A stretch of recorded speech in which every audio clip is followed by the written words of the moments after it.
If Elon really thought that AI was going to make money, why would he take his most valuable resource that he thinks he has an advantage over everyone and rent it out?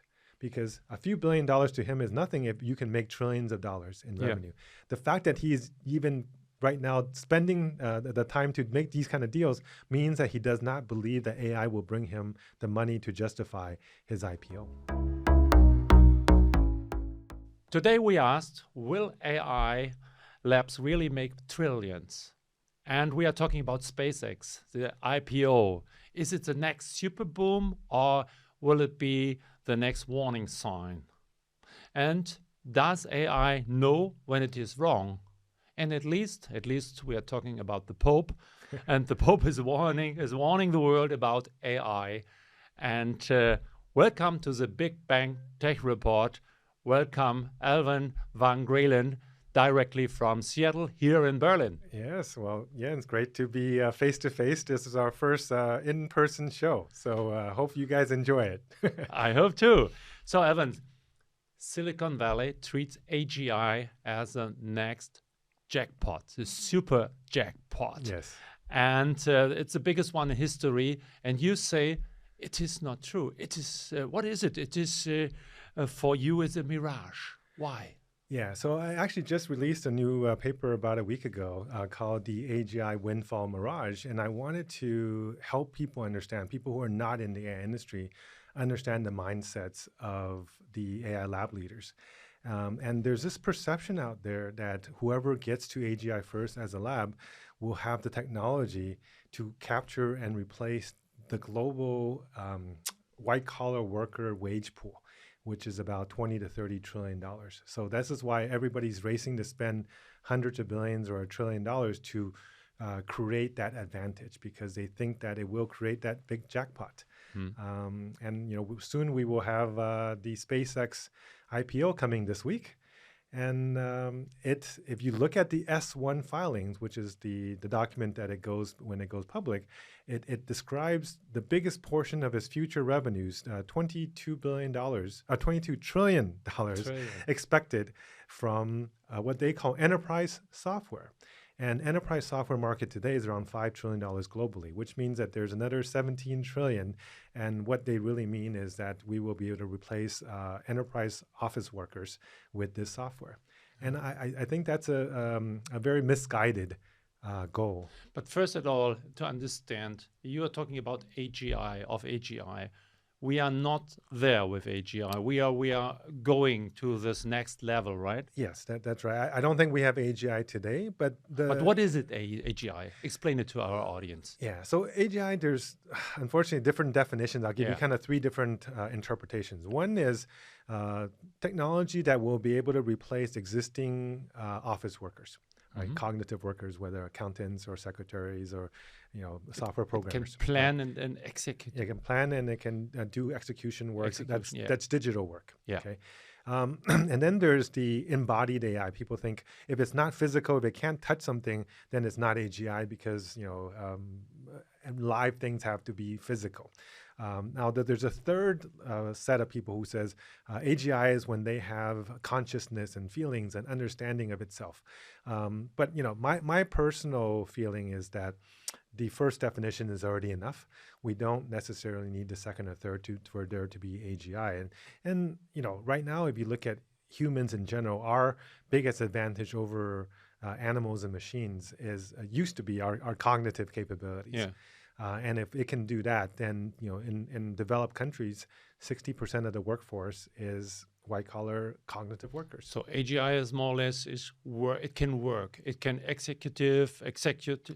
Yeah. And it has long-term memory, right? This is very important. Yeah. Today, the memory is getting better, but it doesn't have really fully mature long-term memory. Yeah. Yeah. So, and then I guess one other thing that people say, some not, is that it has the ability to learn and improve itself. Okay, yeah. And then we see much more, and what is very important, productivity. Because in the beginning said, okay, we have have AI as fun. We have it for birthday parties, that you have a speech or something like that. You learn a little bit, you write articles or something like that. And now the next step is productivity. And that's very important for the stock market and everything, because if you have much more productivity, if you replace jobs with AI, there will be a boom, a next boom. Yeah, so I guess there could be a boom in some areas, but I think overall there actually could be a destruction of value in the economy. Yeah. As I mentioned earlier, the white collar workforce wage is around 20 to 30, probably closer to $30 trillion globally. If you're able to replace that, and somebody's using a $20 a month subscription to replace a $150,000 a year human labor, that person's not getting the money. There may be savings from the company's perspective, but they're not getting, they lose a customer long term. And if everybody does that and you lose, 50, 60% of your customer base, the overall market may actually shrink. And also makes cognitive labor deflate in value, in the sense of, if I used to pay a lawyer, $500 an hour, $1,000 an hour to write a contract, now I can put a request into a software and in 5 seconds or 5 minutes get a contract back that I paid nothing for. Then the value of that labor goes to almost nothing. Right. So I don't know if it's a boom in terms of economic boom. There may be a boom in terms of service, like people will be able to get cognitive services that they couldn't. If you were in Africa, you probably can't find a lawyer. Now you can. If you're in a certain, South America, maybe you can't find a doctor of a certain type. Now you have the ability to do remote diagnosis. So quality of life can improve. But I actually feel like there's a potential for the nominal GDP to actually drop. The problem is of the future, we do not know exactly what's going on in the future. Yes. It's better with the past because we can explain it in a better way. Yes. And the future is right now is SpaceX, is Anthropic, is OpenAI, and they will be on the market. And there is a lot of money in the market. And you warn that people can lose a lot of money and other one will earn a lot of money. Can you explain it? Why do you warn? Yeah, so there's a big difference between this set of IPOs that are coming this week and over the next few months with Anthropic and OpenAI and SpaceX compared to the past. One is just the scale, right? In the past, you're looking at hundreds of millions of dollars. I think Amazon went out for about 500 million. They raised 500 billion. Actually, no, I think 500 million, and they raised 50 million, right? And you have companies like Meta, which you raise for tens of billions, and they raise maybe 10 billion. But now you have a company going out for 2 trillion and raising 75 billion. 75 billion is more than all of the IPOs in the last year put together. In terms of new raises. In fact, if you go back to the dot-com bubble, people talk about that, it's like a big numbers. There was 200 or so IPOs, and together they raised $24 billion. Oh, wow. That's 1/3 of what SpaceX is going to raise this coming week. Right? And what's more important is that they now have changed the rules for being included into the index, the NASDAQ 100 as well as the FTSE Russell 1000. And those two represent over $20 trillion combined of passive money that will be forced to come in and buy proportionally this stock, which essentially means that it will transfer the cost of this IPO, the exit of the IPO for all of the billionaire investors to the pension funds and retirement funds and mutual funds of the retail investor, and they didn't have a choice. Right? It used to take a year. That's a buying program, more or less, yeah? Yeah, it used to be a year to get approval to become part of this index. Now it takes 5 days for the FTSE Russell, and it only takes 15 days for NASDAQ. And this is how NASDAQ was able to convince SpaceX to IPO on NASDAQ versus on other stock markets, on New York Stock Exchange, right? Yeah. So this is I think a very dangerous thing, because the reason we used to have a period of time is what they call seasoning or price discovery. Right? Because you understand after about a year, is this company worth it? Are they legitimate? Are they trying to cheat you? But if you only have 15 days, okay, you have no chance. You have no chance to know. You haven't even seen a annual report, a quarterly report, and the all of these mutual funds will have to spend billions and billions. And you have a story machine on the top. Elon Musk is a story machine, a big one. He's always very positive. He's one of the best marketers in the world, best promotional leaders in the world. I have a lot of respect for him as a person, but I have to say that this fast track, essentially fast entry rule that is being applied is a very dangerous game to play. And now that it's opened, Anthropic and OpenAI will use the same rule to do the same thing to the next group of retail investors. So your prediction is first the stock is going very well, a few days, a few weeks, and then when the first numbers come out, when the quarterly reports will come. Well, I mean, quarterly reports will be another 90 days, right? Yeah. But then at 60 days, the lockup ends. So which means all the investors cannot start selling their stock. Yeah. So, and then as soon as the lockup ends, because the indexes are still forced to buy proportionally, whenever more stock is available, they have to buy the proportional amount. So you essentially are doing a direct transfer of money from the pockets of average investors into the pockets of the venture capitalists. But right now, everybody is using more and more AI. And so I think normally you would say, if everybody is using AI, you have much more profit and everybody will get rich, especially this AI models. If you were the only provider of AI in the world, yes, absolutely. That would be the case because you have a monopoly. Yeah. The problem is right now you, as an industry, there's about 10 or 15 labs in the world that are all within a few % of each other. And half of those labs are in China. And those labs are having open source. And they essentially are free to download and you can run it on your own computer or your own server. Or if you use their service to do inference, it's maybe 1/10 or 1/50th the cost per token as the frontier US model. So the new Open Router report that just came out is showing that 30 to 40% of traffic that are being routed is going to the Chinese models. 1 year ago, it was 1%. Yeah. Wow. Yeah. So it's essentially gone from 1% to 40%. And if you look, I would think that within the next 6 months, it'll probably go to 60 or 70%. Because if you have a choice to pay, 1 cent for something versus $1 for something, and it's essentially 1 or 2% difference in capability, most people will choose to pay the 1 cent. Yeah, the 1 cent. That's for sure. And you call it the Jevons paradox. No. So Jevons paradox is something that essentially the idea is that the cheaper something gets, the more people you use it. Yeah. And that does seem to be true so far. But what people don't realize is that if you're losing money on every token, right, and more people use it, you actually lose more money. So OpenAI, Anthropic, and SpaceX or XAI, right now they are losing respectively $3 billion, $3.5 billion, and $4.2 billion a quarter. Whoa. Right. Their traffic is going up, but they're losing more and more money.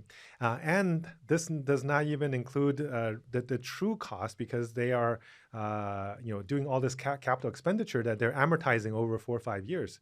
So the real spending they're putting in is even much bigger numbers than that.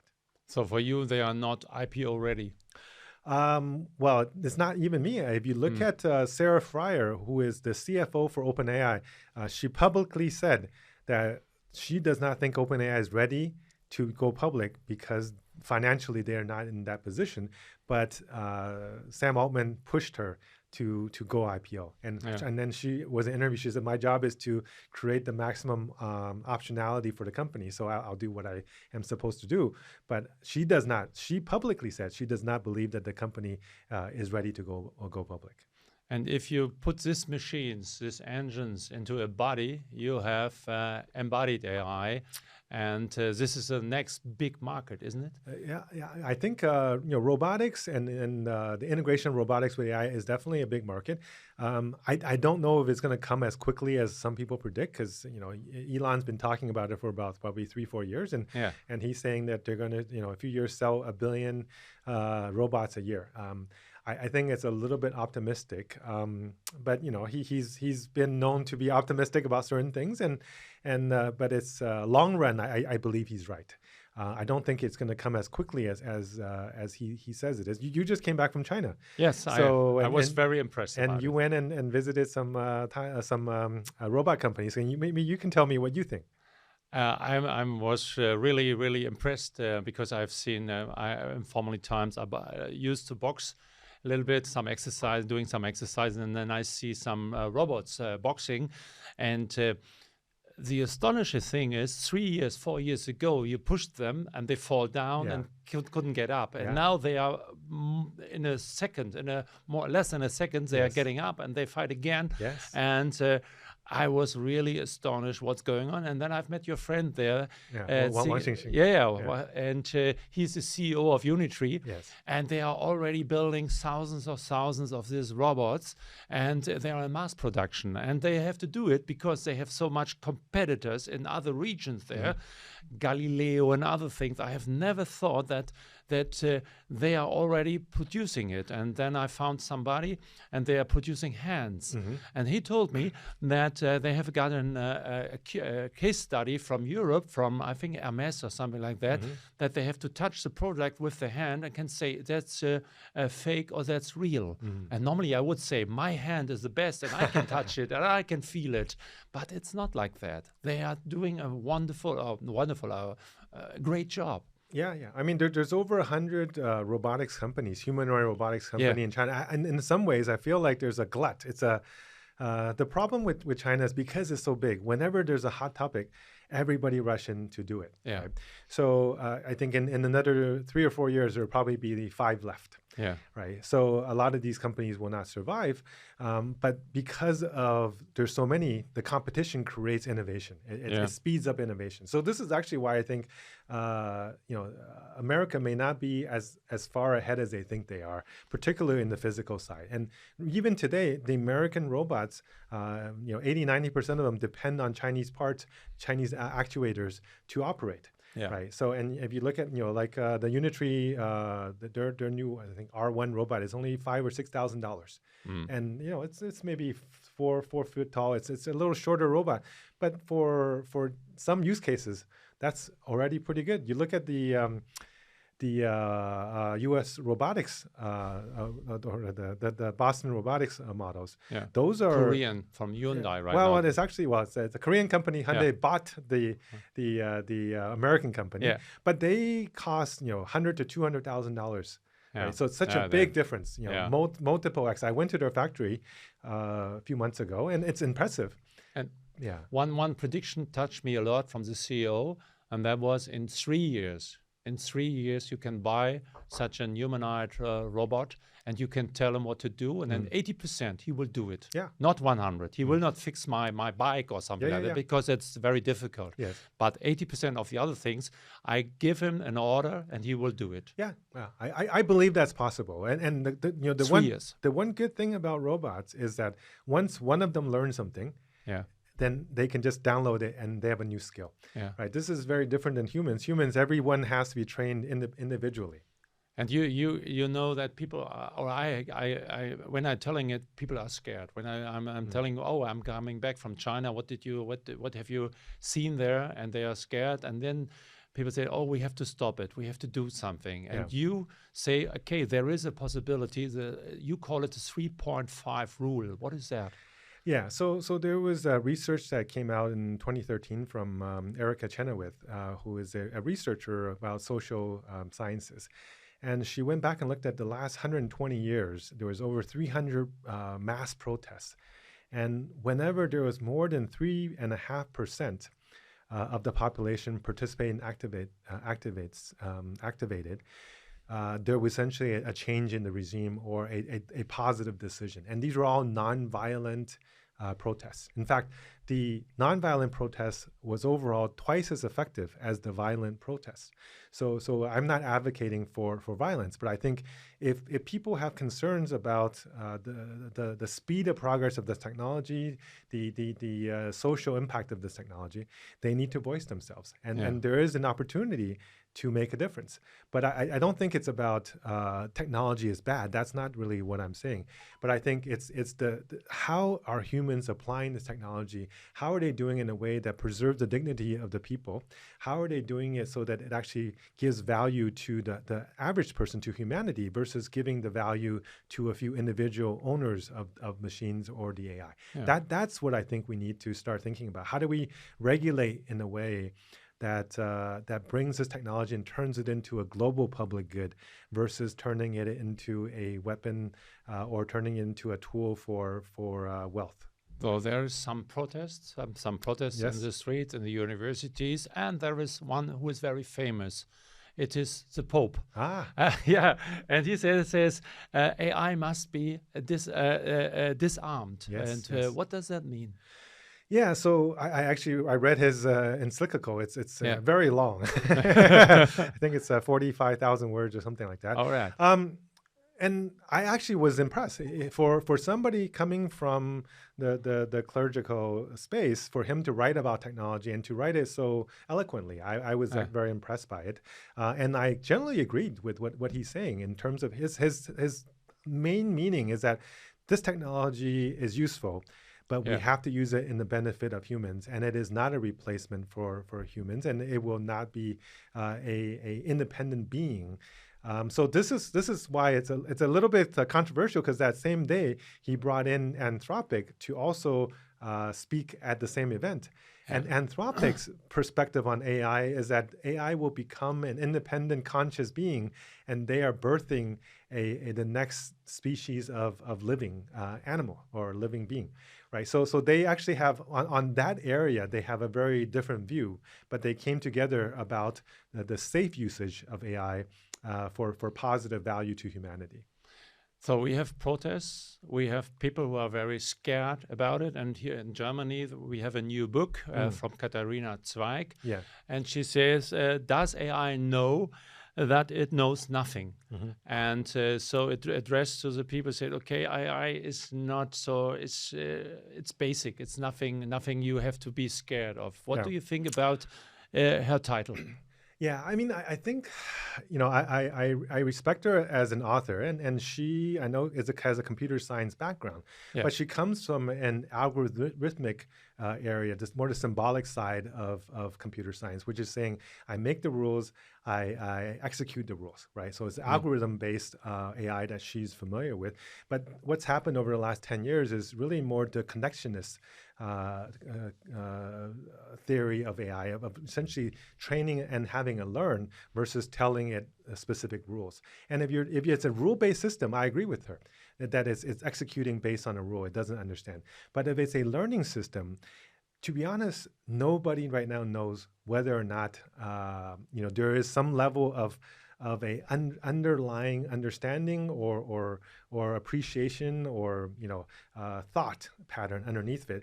And I think we should leave the potential for that to be true, and for her to be so concrete about her views that it is not possible and it cannot do something. I would be a little concerned about being so specific. Yeah, and maybe the systems, they are becoming better and better every day, every month, every year. Yeah. So I mean, and you, we talked earlier about this, and you said yourself, even when you use it today, you can see that it gives you the perception that it seems to know when it's right or wrong, and it will even tell you when you're right or wrong, right? And I use it often, so I feel the same thing. And in fact, when I work with it, I am constantly amazed.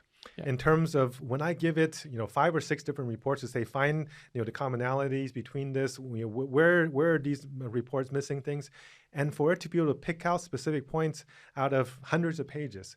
If it didn't understand, I don't think it would be able to do that. Yeah, I've done some research about Gavin Newsom, the governor of California, and I remember that he has a new law that no company in California can lay off people because of AI, but it was wrong. The system told me that's not a new law. It's only an idea. It's something he brought in, and it's something like a radar system, and which is echoing what's going on in the economy. So the system told me you are wrong. You have to do it. You have to have a look in another way. And that's really interesting. I have never had this experience before. Yeah, and I think also, we talked about this earlier, but how do we use it is also important. If you create a system and you say, be my assistant, make me feel good, then they will always kind of agree with you. But if you start to put in the custom instruction to say, tell me the truth, tell me multiple views of any argument, then it actually can give you the right and wrong and point out issues with what you're saying. And I think most people need to change the default settings on their AI, because the default setting is to be helpful and to be honest and to be friendly. And sometimes being friendly is being too friendly, and because they want to make you feel good. Right. And nobody likes to be told that they're wrong. But I think we need to tell the AI, it's okay to tell me I'm wrong. So we talked a lot. We talked about SpaceX, about the Pope, about people who are against it and favor it. And what is our main message for this show? I think one thing I would like to kind of lead people with is that people think that we're in the beginning of this of a massively growing economy and AI. I guess new revenue sources. I actually think that the SpaceX IPO and the coming Anthropic and OpenAI IPO is the beginning of the popping of the AI bubble. And I know it may be a little bit controversial or counterintuitive, but when a company goes public, what happens is that their books become publicly available and viewable, and a lot of the ways that the revenues are being accounted for and the costs are being accounted for have never been seen by the public. And I think very soon they will be, and I think the economics of this industry right now is not sustainable. But we have had already this discussion, I think months ago, that we have a bubble, an AI bubble, and everybody said, Jensen Huang, no, there's a long way to go, and there is, and until now everything is fine. If you see NVIDIA and all these big companies, the revenues are growing, and they are more growing than the expectations. But now you say, next year, next month, there will be a bubble. There will be. Well, no, I think there is a bubble today, but the popping of the bubble will take a few months. I would say by the end of the year, it will be very clear. And here's an example. You look at XAI or SpaceX. They used to be an AI company. Now what they've become in the last few weeks is now they are a hyperscaler. They're just renting out their data centers now to Google and to Anthropic. And they're collecting $1 billion each per month from them.